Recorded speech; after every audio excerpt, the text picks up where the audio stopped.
Nagkalapok-lapok ang palibot ug nagkatag ang gamit sa mga residente sa Zone 6 Puro Katapang, Barangay Kalumpang, Jensan. Human sila gibaha dungan sa nasinatiang ulan kaniadtong Lunes, Hunyo 10. Ang tubig baha nga nagdala og perwisyo sa mga residente miawas matud pa gikan sa pader sa usa ka subdivision duol sa lugar. Natingala naman lang mi ma'am nga naay tubig nga ning habwa diri sa gikan diri murag na overflow yata ang nasa sulod nila. Diri nagdagan sa amua murag falls. Diri dagan din sulod sa among sulod panimalay, sulod tanan-tanan panimalay gisudlan jud sa among baha.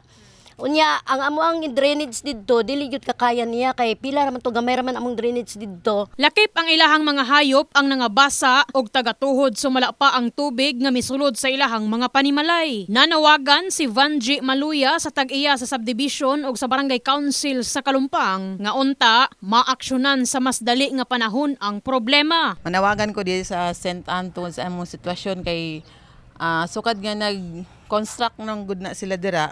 Kanang wala man gud sila drainage ma'am niya.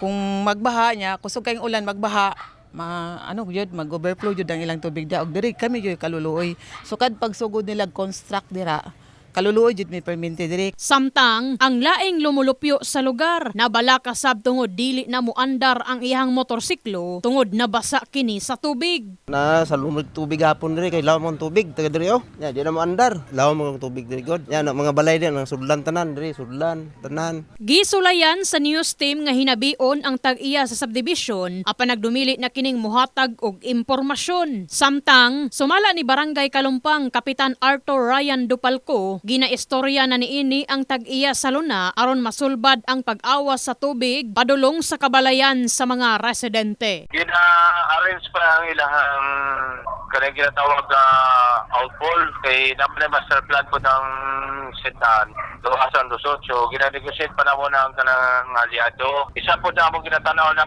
pasimento na itong dalat in ang drainage para lusot po dito sa napadulo sa aliado sa National Power Corporation. Mga po na ang ginatanaw ron sa atong gobyerno lalo na ang syudad o ang barangay. In the heart of changing lives kini sa Brigada Enami Mugpon, Brigada News.